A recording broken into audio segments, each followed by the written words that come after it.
Bahlil terus mendorong program hilirisasi sebagai pilar ekonomi nasional. Meskipun Bahlil sering membela hilirisasi sebagai kunci pertumbuhan ekonomi, ia sendiri dalam disertasinya mengakui bahwa perencanaan hilirisasi nikel saat ini masih bersifat parsial dan memiliki dampak negatif bagi lingkungan, serta kualitas hidup masyarakat lokal di daerah penghasil nikel seperti Morowali dan Halmahera Tengah. Pemberian izin tambang di wilayah yang secara ekologis sensitif seperti di Raja Ampat, Papua Barat Daya menuai kritik tajam dari aktivis lingkungan. Meski izin beberapa perusahaan sempat dicabut atau dibekukan, langkah ini tetap menyisakan pertanyaan mengenai transparansi dan komitmen pemerintah terhadap kelestarian lingkungan. Salah satu fokus utamanya adalah memperbaiki tata kelola untuk meningkatkan produksi migas nasional. Kinaya nyatanya melakukan evaluasi dan perbaikan regulasi yang menghambat investasi di sektor migas. Ia juga melakukan pembekuan ratusan izin eksplorasi migas yang tidak aktif dari 320 izin menjadi 140. Untuk mendorong efektivitas produksi menuju target 600.000 barel per hari.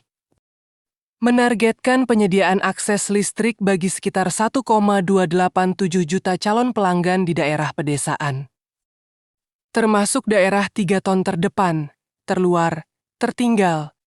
Ia menekankan pentingnya swasembada energi listrik dalam periode pemerintah saat ini.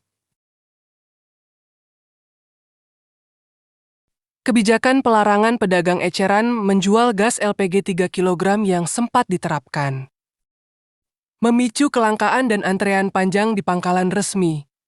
Kebijakan ini akhirnya dicabut oleh Presiden karena desakan publik dan dampaknya yang menyulitkan masyarakat. Kebijakan pembatasan LPG 3 kg pada awal 2025 sempat memicu chaos dan kelangkaan di masyarakat yang berujung pada koreksi kebijakan oleh Presiden. Selain itu, isu lingkungan di wilayah tambang serta gugatan hukum terhadap RUPTL-PLN 2025-2034 menjadi pengingat bahwa kebijakan energi tidak hanya soal angka, tapi juga soal dampak sosial dan kepatuhan konstitusi. Kehidupan Bahlil juga syarat dengan dinamika lain. Bahlil sempat menuai polemik besar terkait gelar doktor dari Universitas Indonesia (IU) yang diselesaikan dalam waktu sangat singkat 20 bulan. Hal ini memicu perdebatan mengenai kualitas akademik dan integritas proses pendidikan tinggi yang berujung pada penangguhan gelar tersebut oleh pihak IU karena dianggap belum memenuhi standar kelulusan. Penggunaan istilah setan untuk menyebut pihak-pihak yang menghambat hilirisasi dinilai oleh beberapa pihak seperti Jatam sebagai retorika yang menyesatkan dan mengalihkan substansi masalah dari dampak real industri terhadap warga. Bahlil Lahadalia adalah gambaran menteri yang berorientasi pada hasil result-oriented. Di satu sisi, ia dipuji karena keberaniannya mengambil keputusan besar untuk ekonomi nasional. Di sisi lain, ia dikritik karena minimnya partisipasi publik dan dampak sosial lingkungan yang ditimbulkan. Pada akhirnya sejarah akan mencatat apakah hoka pragmatisnya ini benar-benar membawa kemakmuran bagi rakyat atau hanya sekadar angka di atas kertas.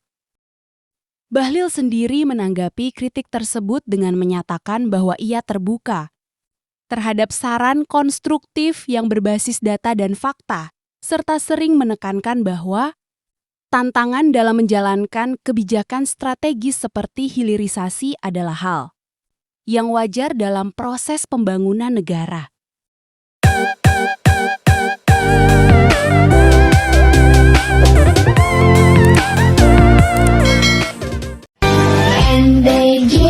Mas Bahlil ganteng, buah apa yang paling manis? Buah lil.